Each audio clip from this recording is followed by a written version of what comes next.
Olá, meu irmão e minha irmã, eu sou Padre Marcelo, da Diocese de Taubaté, e vamos lembrar o que nós ouvimos ontem na missa, quando celebrávamos o quarto domingo do tempo comum. O Evangelho é o Evangelho das Bem-aventuranças, que é considerada a carta magna do cristianismo. Vamos meditar sobre qual é a relação entre a vida nova proposta pelas bem-aventuranças e a vida nova que nós recebemos por graça no dia do nosso batismo. Bora refletir.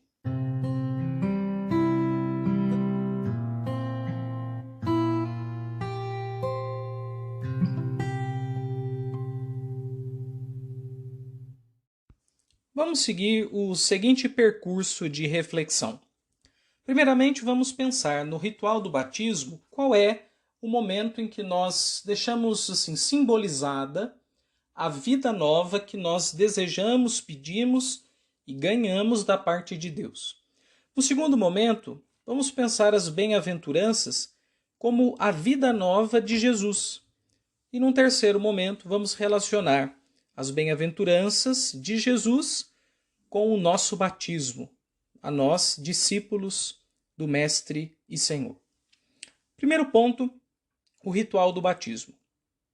De todos os ritos do batismo, o mais conhecido, que inclusive dá o nome ao sacramento, é aquele momento em que nós colocamos a criança ou o adulto junto das águas abençoadas, as águas batismais. O nome batismo vem do grego e significa mergulho. Baptizem vem do verbo mergulhar. Isso porque há 3 modos de proceder um batismo, e o modo mais antigo deles é o chamado batismo por imersão. É quando nós pegamos o batizando e mergulhamos ele completamente dentro de uma piscina de água abençoada para que ele possa experimentar o sepultamento. A ideia é essa, você mergulhar para você ser sepultado nas águas e depois sair dessas águas ressuscitado. Tanto é que nos batizados dos primeiros séculos, os adultos entravam nessas piscinas vestidos com fraldões e só depois que saíam das águas é que vestiam a veste batismal, aquela veste branca.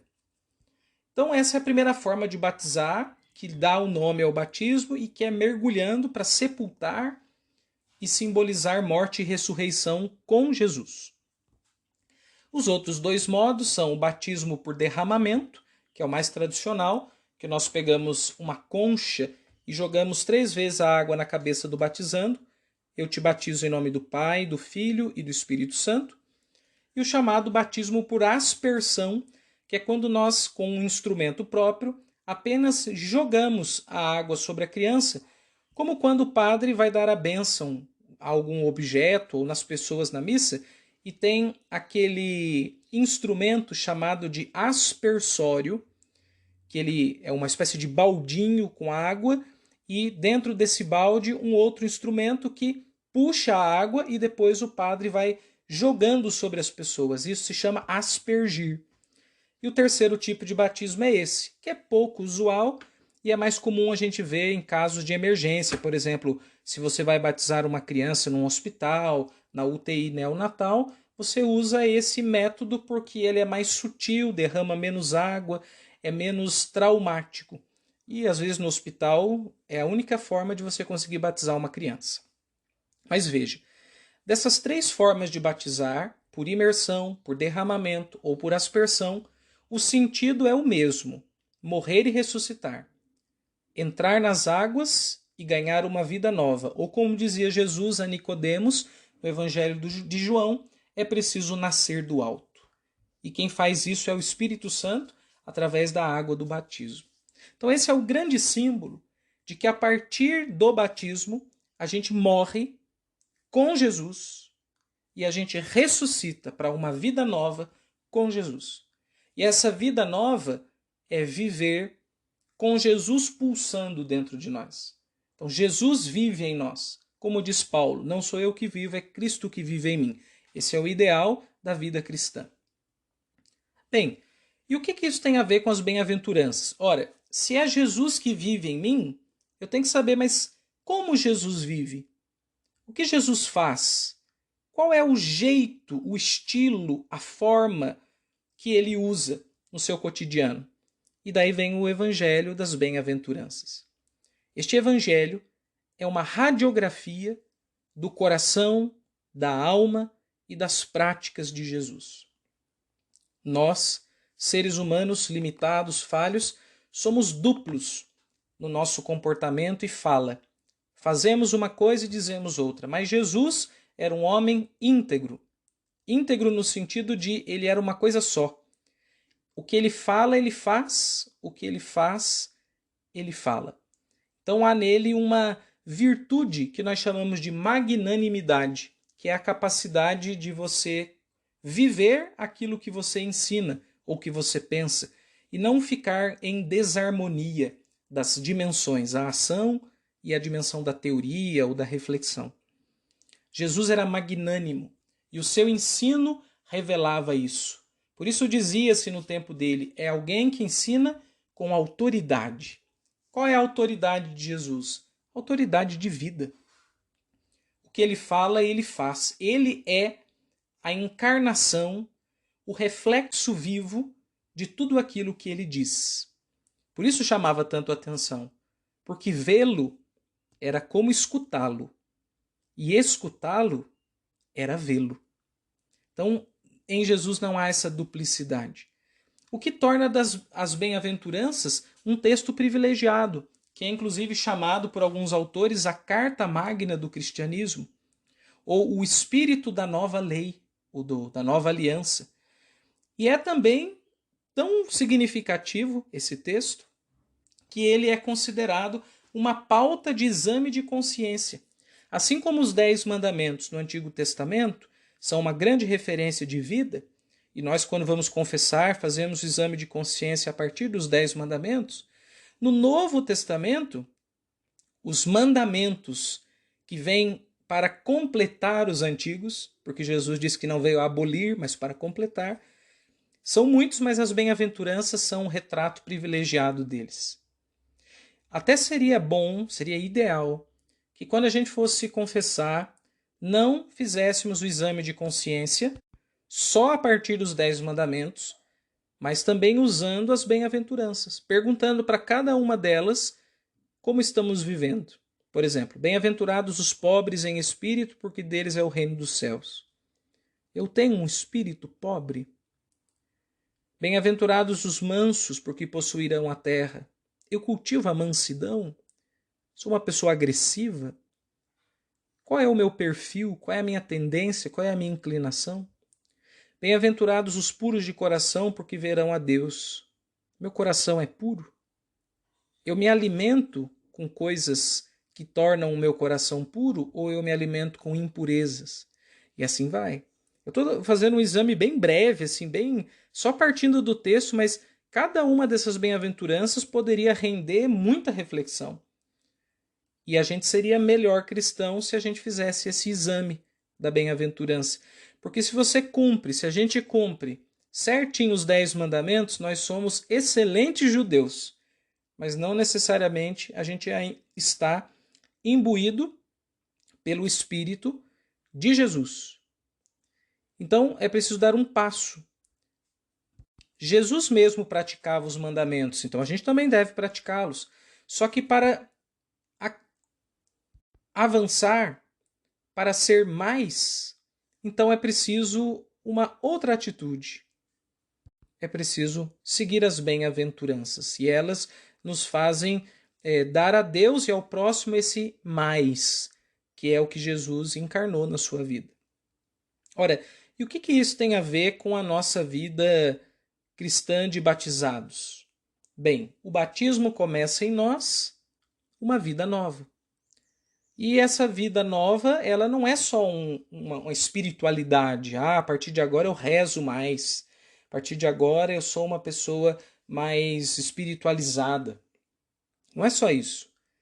A vida nova é uma vida concreta. Meu comportamento muda. Meu modo de olhar a vida muda. Minha reação diante das coisas muda.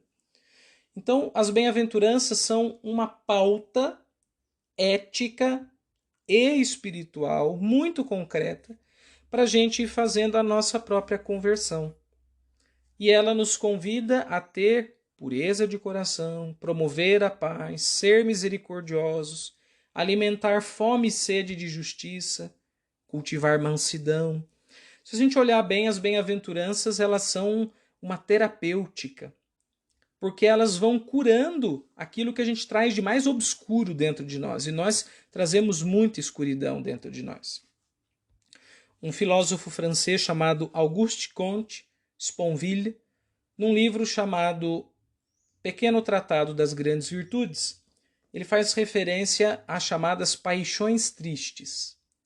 O que são as paixões tristes? São aquelas disposições da alma, são aquelas inclinações da alma, estados de ânimo, em que a gente fica tomado por tristezas, que podem ter várias causas, e vamos conduzindo a nossa vida na tristeza, na escuridão. Então, ressentimento, ódio, mágoa, tudo isso são paixões tristes.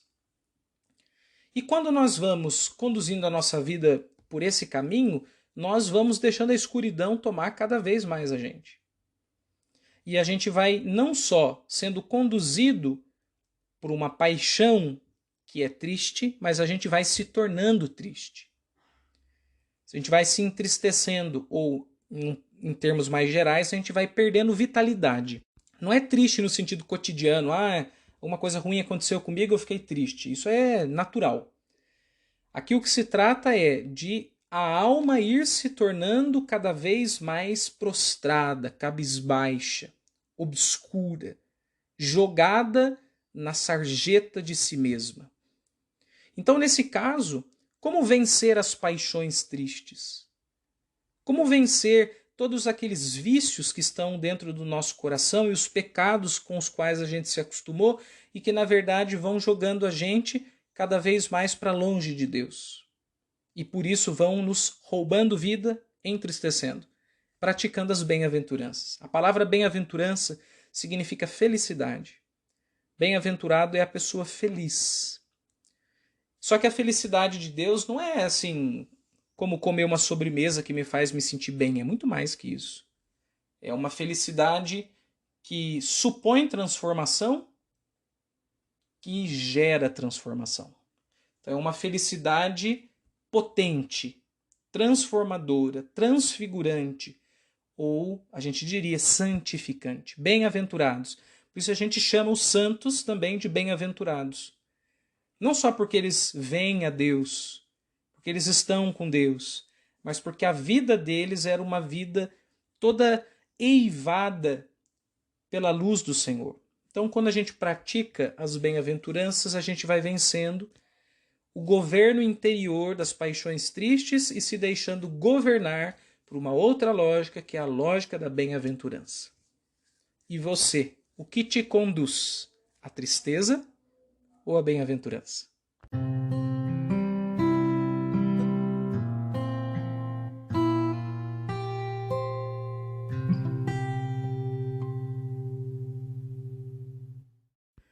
Nós estamos começando mais uma semana e o que eu gostaria de convidar a você é que passasse essa semana todos os dias, pelo menos uma vez por dia, na sua oração, relendo o texto do Evangelho de ontem. Mateus 5, capítulo 5, versículos de 1 a 12, das bem-aventuranças. E, ao ler, pergunte ao texto. Pergunte às bem-aventuranças, o que vocês acham de mim? Eu sou o que vocês esperam de mim? Deixe que o Evangelho faça a crítica do seu coração e tenha coragem de avançar para as águas mais profundas. Tenha coragem de ser um bem-aventurado. Só que para isso, você não pode se permitir permanecer na escuridão e na tristeza. Abra o coração e siga a terapêutica das bem-aventuranças. Te desejo uma excelente semana e até a próxima com mais um Ontem na Missa. Até logo, pessoal!